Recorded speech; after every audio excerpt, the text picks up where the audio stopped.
Welcome to the Tell Us How to Make It Better podcast. This week's episode really sums up what I think is one of the most important things that I wish everybody considered, and that's how to not become a victim of a major disaster.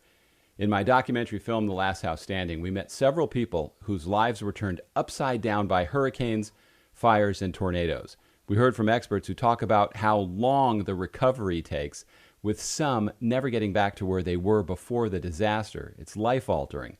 One of the people I interviewed in the film at the time was the mayor of Malibu, California, Jefferson Wagner, known as Zuma Jay.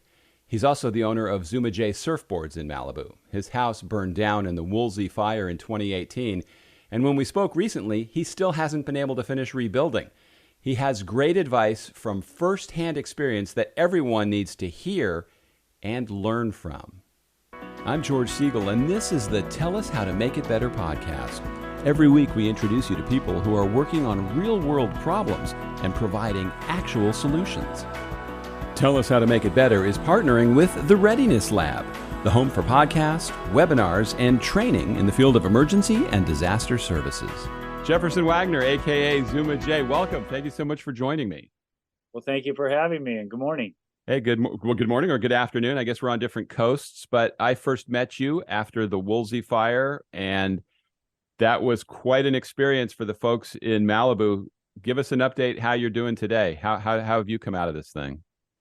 Thank you. I'm no longer mayor of the city. Now I'm just a former mayor. I'm moving right along with the rebuild process of my home that I lost in the fire, and I just got planning approval. Wow. And that's a long time after the fire. Now, you had a very interesting experience that you shared with us. We didn't include it in the movie, The Last House Standing, but it was kind of dramatic. Can you tell us what that was like and what they put you through to get to this point?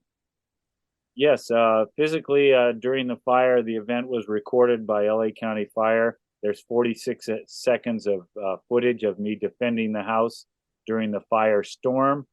The house was lost afterwards to the embers landing on the roof and the ladder melting, so I could no longer access the roof to put the fire out. Right now, the building process in Malibu, we have built 120 homes in the city of Malibu. 772 were lost in the 90265 area code. Now, one of the biggest challenges in disasters, and we've certainly heard this from a lot of people in a lot of places around the country, is when it comes time to collecting the insurance that you thought you had on your house. It's not a slam dunk that Jake from State Farm's not coming out and handing you a check the next day. What was that adventure like for you? It is an ongoing adventure at this time. I've still been declined the policy by my carrier. It was Allstate. And I had full coverage. I don't even have a dog, and I even had dog bite insurance on the property, and I had paid the policy for 10 years in a row. All this is on in real world, and I had paid it a month early each year, and I paid it in one payment, not monthly payment. So I was declined because they said the house was not insured for enough. It was only 1.5 that I insured the house for, and it's going to cost around $4 to rebuild it. So I'm still in debate with that, but Southern California Edison paid me enough of the lawsuit to start the construction of the home. Now, there was we were talking at the time, and you had expressed that you thought one of the reasons they made it more difficult for you, and correct me if I'm wrong about this, was you didn't have a mortgage, so they didn't have a mortgage company to fight. You think it would have been different if they had to go up against a financial institution rather than an individual? Fair enough. Very good kind of idea of what went on. I did not have a mortgage. I had paid it off in 2016. I was mortgage free at 65. And I thought that was what the big goal in life was about here in the U.S. Own your own home when you retire. Yes, no mortgage made it easier for them because I didn't have B of A or Wells Fargo or Chase Bank with me in the lawsuit. If I had had their attorneys making demands with a big law firm behind me, it would have been a different outcome. So I had to go procure my own attorney and bank of attorneys and attach my claims to the lawsuit. So what seems to be just such a recurring pattern is victims get further victimized and life does not get back to normal very quickly. That's one of the things we were stressing in The Last House Standing. We're making a new film pretty soon. And the idea is, how do you avoid becoming a victim? How do you avoid having to live the hell that you and many of your friends and neighbors have gone through, where you're punished by the disaster and then you're punished by the recovery? What would you tell people? What is the takeaway here? What could you have done differently? Or is there nothing? And it's just, sometimes it's just bad luck and people have to dig themselves out. I'm trying to be brief. There's two remedies to this. The remedy that satisfies us out here on the West Coast in the fire situation, or maybe a potential earthquake situation, and those in the Midwest and the East Coast, which are usually hurricanes and tornadoes or blizzards. So knowing your policy and actually just not signing the document, but actually reading the document. Tell yourself, I am going to read my policy and pick out 5 or 6 spots in the policy that you don't understand and get clarity prior to sending them the check. That's the best remedy I can help you with as a policy holder. The other part is, when the disaster happens, is you have to have a lot of documentation. And the first thing is to get that FEMA number. When you get your FEMA number, you have some reality. The insurance companies have to respond to a FEMA number. That's your disaster declaration number from FEMA.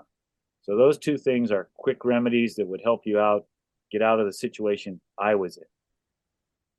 Now, I grew up in Pacific Palisades, which is south of where you guys are. And every year we still had the same fear when the fires would kick in, when the Santa Ana winds would be blowing and that hot and dry. I mean, you look out and you see that ocean, but if the wind is blowing offshore, not helping you much. So what are people doing as they rebuild out there to maybe do it better? Because it seems to keep happening. Maybe not always in the same spot, but it seems to keep happening. Correct. They always have these great terms, and politicians will tell you, hey, we're going to demand hardening, which means you build a harder home, do harder clearance. Right now, going through this process for myself and the other 700 homes in Malibu, we're having to go through a fuel modification plan that's ratified by LA County Fire, or LA City Fire if you're down in the Palisades area or Topanga area.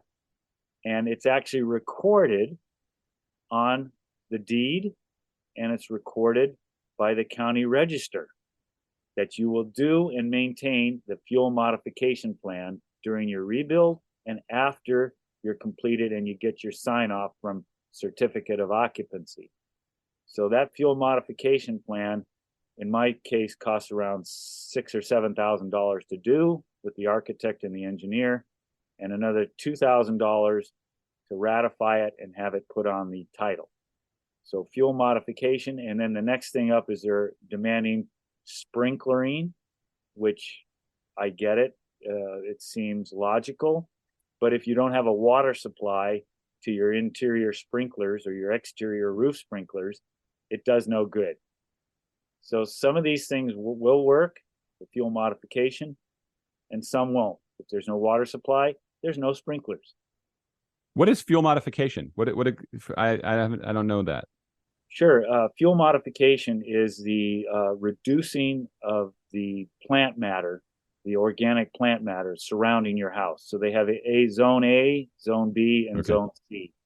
Now I know it. So no palm trees right next to your house, which go up like Roman candles when there's a fire, and people have those open vents in their attics, where the air gets in. It seems like there's a lot of, I just know it under a different term. I've never heard it expressed that way, but that is so important.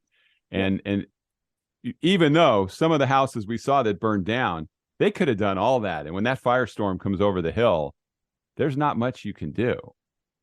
No, you can't do anything about the embers from your neighbor's house that didn't have fuel modification, or with the WUI, Wildland Urban Interface, that's WUI. You have huge areas that, 40 to 100 acres that have nobody occupying them, and they're left natural as open space. and those areas burn and they send the embers towards you. The palm trees, we call them California candles. There's certain palms that don't have enough moisture in them, the fan palms and the queen palms. However, the date palms in my situation did not burn because they're fruit producing. They have a lot more moisture in the palm tree themselves. They didn't even burn. So it depends on what kind of palm trees you're planting. It's time for emergency preparedness to go mainstream. Smart, innovative, practical solutions that match your needs. Instinct Ready educates, prepares, and equips the everyday person for disaster. With promo code MAKEITBETTER, you can access comprehensive preparedness courses and premium go bags. Visit InstinctReady.com with promo code MAKEITBETTER today. Preparedness starts at home.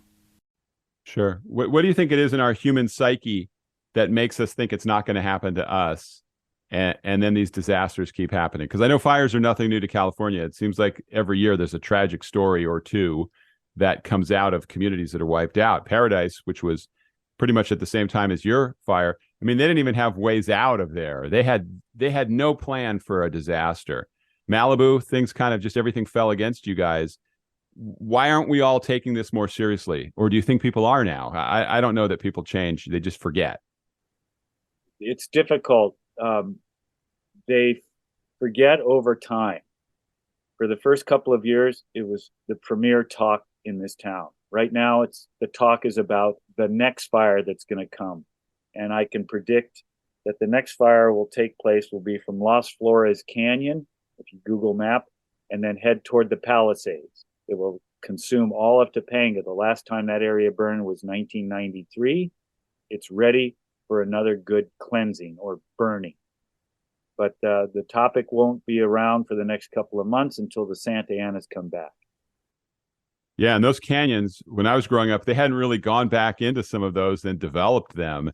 Now there are so many houses and neighborhoods and communities back there. And I wonder if people think about that when they buy those houses. Are they thinking if they have defensible spaces? Are they thinking evacuation? Are they thinking... Because I know I live in Florida and a lot of my neighbors have no fear of hurricanes, even though we got brushed by one that would have wiped us out last hurricane season. Are people aware of this, or are they just walking around aimlessly like this is paradise, we're going to live here? You coined it. This is paradise, we're going to live here. Once you get landed, once you get your mortgage settled, once you get the kids in school, all those wonderful things are what your daily life is about. But they're not thinking of the long-term effect of one of these catastrophic fires. And they will come, and they will happen again and again. In 2007, my canyon burned across from me. Only 7 or 8 homes were burned right across from me, probably 500 yards away. And one of those super tankers came in and nailed our neighborhood, and it was just like nothing's going to burn now because we had that FOS check or the red stuff, and it was just done. We had good fuel modification at that point. So some canyons will get away with it and some canyons won't. But if you're in a canyon that you haven't prepared an evacuation plan, how to get your car loaded up quick, are the kids in school, are the kids not in school? If you're not prepared and don't think about that between the months of September and January, then you're naive, and shame on you. Yeah, I mean, there are so many sad stories of people that lost so much. And I know I've heard some comments where people go, well, fortunately they have money, they can afford it. That doesn't minimize the disaster when your house burns down or all your mementos are gone. You can't replace those things. No, it's just like back east with the hurricanes and the tornadoes. You lose all that material that you became accustomed to having and sharing with your kids or sharing with your neighbors and having good memories about. When those are all gone, your life is cleansed without your appreciation. I mean, I didn't get to throw anything away that got old. It all burned. And some of my childhood memory, little toys and little trinkets, probably I could fit them in a box 2 feet by 2 feet. That's all I had at my age, but it's gone. And I'll never retrieve those. I think of all the people across our nation and other nations like with the last big earthquake in Turkey and Syria, they lost a lot more lives. In Malibu, we only had 3 people die. 3 or 4 of us were hospitalized, myself one of them. But up in Paradise, we lost 80 or 90 people in one day. So I just do this a lot. And now that I'm so well educated in it, I don't mind sharing that education and that process with others. Now, another problem that you guys had is a lot of those houses back in the canyons were houses that had been in families for generations. That they're houses that were probably way underinsured. So now your house burns down, and people don't really look into this. You can't just throw your house back up there because it wouldn't cost the same as it cost to build that house 60 years ago when it first went up. That's got to make it even a worse nightmare for a lot of people that never thought they would have to be dealing with this. That's perfect. You've hit the nail on the head in my situation and in about 400 to 500 homes in Malibu that still have not been rebuilt or the applications haven't been turned in. The city did what it could with the planning department. All plans to the original homeowners that lost their homes and all the plan check fees and every fee that's associated with rebuilding your home was 0 for the city. It passed when I was mayor. We just said, if you rebuild your own home, 0 costs paperwork-wise through the city. That was the best we could do. Unfortunately, when you built a home, I built my home in 90. It cost me around 175 to 250 a foot ballpark. Right now, the quotes are coming in at between 550 and 650 per square foot. The house was insured for this somewhere in between, and I'll make it happen. I'll take a second mortgage out or something. But a lot of older folks my age that lost those homes and the young people that inherited those homes didn't insure them for $650 a foot. They were insured for $350 to $400 a foot, like mine was. And you probably couldn't. I don't know that an insurance company will. Maybe you get a replacement value clause in your contract, but they look at the value of your house and they say, okay, well, this is what we estimate it's going to cost to rebuild it. I mean, I don't know that helps in that situation, especially and a lot of times we interviewed a guy who had some classic collector cars that weren't running, so he didn't have them insured. Yeah, those possessions is a different part of the contract. I had some artwork from some well-known artists, and that was lost in the fire, but it was named in my policy. It actually was said, well, here's a Hanson from the 1800s. Here's another piece. I had several art pieces, and that was named in my policy, and they didn't even cover that. But I had it on tape with the appraiser walking through going, there is a Hanson. Okay. Done. So I just want to get back to that one statement. You've got to read your policy and make sure that those couple of questions that you have are, when you ratify them, you can take that part of the clause out, Xerox it, make it bigger, and then write down things in it. And if you don't, you'll be in the same situation I'm in. Insurance is such an adversarial relationship. I mean, it's such a bad relationship. I've had a few good experiences when I've had small claims where they've stepped up. But when you have the big stuff, even if they do, I don't know in fires, but if you ever ding your car or if you have a leak in your roof, they tattoo you on rate increases and penalize you for it. Are they doing that for people with fires as well? Is there some kind of punishment that comes in when they go to reinsure your new house? Because I'm paying for that now. Yes, in Malibu, my house, the replace value, I had it at 1.5. My insurance per year was around 5,000 to 5,500 at that rate. Everybody that's rebuilt now, the 120 homes or 125 homes that have been rebuilt, for the new rates, they're paying between $10,000 and $15,000 per year. So it's about $1,000 to $1,200 a month to insure a $3 million to $5 million home in Malibu. So yes, the insurance companies have to recoup those funds, and they have to make sure that they can cover their obligations in the future when there are future disasters. That's the name of the insurance premium upgrade.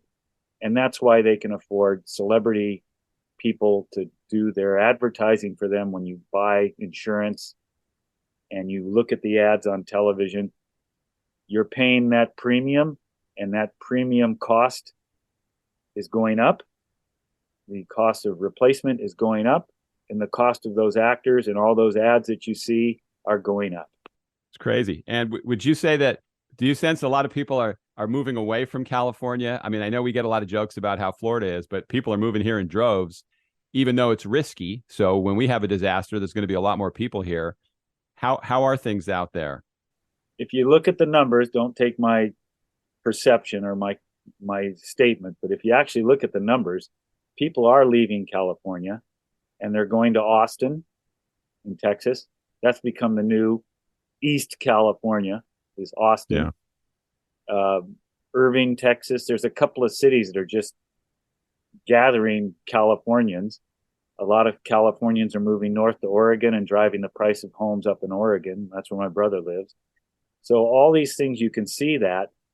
Arizona, if you look at Scottsdale, some of these nicer homes in Scottsdale, all being consumed by Californians that are getting out of California and moving east. And they'll put up with not seeing the ocean and the perfect weather for a simpler lifestyle. Yeah, on a beautiful day in California, it's tough to match that, but it's all the other days. Do you worry about earthquakes at all too, or do you figure you've been pre-disastered? It's not going to find you.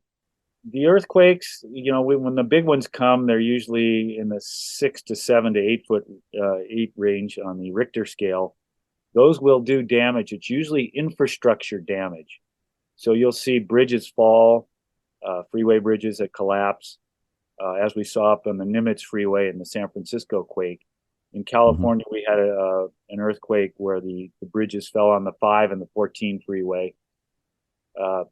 Those collapses occur in infrastructure. You'll see pipes break, fire hydrants shooting up. But our housing has become so adaptive to need for the earthquake. To get the insurance, you have to do the earthquake modifications, which I'm going to do. You shake, you wiggle, you move, the cats run, the dogs panic, but you don't see a lot of housing collapses because our housing out here in California is further apart. You don't see a lot of housing collapsing on top of each other as we saw in Turkey and Syria, where one building fell into another. Here, everything's 2 or 3 stories, even if it's a rental operation and it's a condominium complex. It's 2 or 3 floors, and those don't shake as much as something that's 10 to 15 floors. But we do think about earthquakes out here. We just had one a couple weeks ago. It made the news, but there was no damage because we're adaptive to earthquakes. And all the newer homes require earthquake mitigation, which you can shake the heck out of these things. You can go an 8 or a 9 and they'll still stand. You may lose a few windows. You're going to have some damage, but the structures will still stand, especially the modern structure. Yeah, I was on the top deck of Candlestick Park for the 1989 earthquake. That was the scariest thing I've ever been in. I mean, I thought that whole stadium was going to collapse. And then our hotel collapsed. What happened with some of the roads and bridges there. It's absolutely frightening. Now, our expert that we had in the last house standing, earthquake expert, it's not so much the residential houses as you're saying, although there's a lot of older houses in parts of LA. It's the high rises. He predicted 50 or 60% of the buildings would be uninhabitable if a big earthquake hit there. So, I mean, that's why I prefer a hurricane to an earthquake, because at least you somewhat see it coming. The earthquake, you're just sleeping and boom. Yeah. And you have collapse, hurricane, tornadoes. Yeah, you see it coming. You got a couple hours notice. Even if you got an hour or two, you got a basement to run into. In a high rise, there's no basement because that's where it's all going to wind up landing. So yeah. We kind of laugh here in Southern California about the Leaning Tower of Pisa in San Francisco, the one building that Joe Montana invested heavily in. It's leaning. It's 3% leaning. It's sinking and tipping. And I mean, who's going to occupy that? I mean, the seismologists are telling you this one's going down. I think it's 70 stories or 60 stories. You could Google it, but it's 3% tilting and dropping as we speak, and it's brand new. I think it's 5-6 years old. Yeah, you wonder how that happens. We could do a whole other show on the building industry. I mean, hopefully you have a good builder that you're comfortable with for your house. Watch them, watch everything they do, because if you don't, that's when they just get sloppy. Yeah. Yeah, you can learn this stuff. It's all there. Like a show like this, it gives you an idea of what to do, and then you can go deeper into it and follow the construction and make sure the quality assurance is there. And if you have any problems, when the building inspector comes out from the county or the city, just write it down when he's there and say, I have a concern about this, this, and this, and let him address it. That's what I'm going to do. If I have any issues, I'm going to go right straight to my inspector while he's there and I'm paying him to inspect the work. I'm going to say, is this good? Is this good? Is this good? Real easy. It is, but most people don't. They don't want to be bothered, or they get intimidated by the builder. Like, we don't want you looking over our shoulder. And I encourage everybody, you make sure you're looking over both their shoulders. You make sure that you're watching everything. And as a two-term mayor, you probably saw, it takes a long time to change a rule or a law or an ordinance, but people can do things right away by just becoming their own best advocates. That's so correct. That's what I'm pushing here in Malibu. When people ask me, quite often the local media comes and asks me questions, and I say, observe, you're writing a check for hundreds of thousands of dollars to these vendors. They want their check. I want surety. And the surety is, when the inspector comes, be there. That you should not be intimidated by your investment. I think they play the bully game. I think that they're like, how dare you question us? We do this all the time. But I've never seen an industry where your work can get destroyed so much, but you still come out and keep building stuff. And it's not really a testament to building something that lasts. Right. Well, I tell my new contractor, hell, I'm just helping you out. Let's fix it before it becomes something wrong. On the next inspection, when the plumbing inspection comes or the electrical inspection comes, and they see something that you didn't complete right or didn't get done by the last sub, I always blame it on the subcontractors, not the contractor himself, because, oh my goodness, he knows everything. I'd say, hey, this sub didn't do this right, or this sub didn't do that right. And then they can get on your side, or you can get on their side and go vendor fixing before it's all encapsulated and you got a certificate of occupancy. And whoever the superintendent is, make sure it's not their last job with the company, because they clearly don't care. You want to, and also the day they're putting the drywall up, make sure you're out there, because all the food wrappers and garbage and beer cans and crap that gets thrown into the walls will be with you forever. And when they're cutting it, all the stuff that they're cutting goes inward, and it's all left there. When I did the first house, I had my own vacuum, my own wet and dry vac, and I did it all as they were there. It took me one day. It was spotless inside. I never had one mouse, one rat, anything in 30 years. Zero infestation from my little neighbors in the WUI, wildland urban interface. All right. So now you're going to have your own fire department too next time? You had said you have to have BYOB, bring your own brigade, I think was your term. That's another movie that was done. Bring your own brigade. That was my quote. One day I'll show you that 46 seconds of footage of me defending the property, and you'll see what you're going to have to do the next big firestorm coming through. All right, final takeaway, Jay. What would you tell people? What's the you did touch on it, but let's hit it again. I'm buying a house. I'm building a house. What's the most important thing I have to think about? Reading your policies for your insurance, because replacing it will be difficult. That's great advice. And one of the problems they had here in Florida, some people had flood insurance and homeowners insurance, and the two entities were fighting over who was responsible for paying. So the people that had two policies still had to wait a long time to get their money. So I think it's just, you want to do everything you can to avoid being a victim. That's the best statement right there. Don't be a victim and a victim. If you're a victim of a natural disaster, there's nothing we can do about it. But don't be a paperwork victim as well. Is there a date of projection of when your house will be done? I'm saying about a year. I don't want to go through framing when the Santa Anas start. So right now we're in foundation modification. The caissons are fine. The grade beams need a couple replaced. But once the concrete work is done, then the framing starts. I think about a year from now, I'll be moving in. All right. Well, hey, man, thank you so much for coming on today and talking about it. You were great in the film, and you were great today. I appreciate you sharing your story. Well, I hope we don't have to share it again.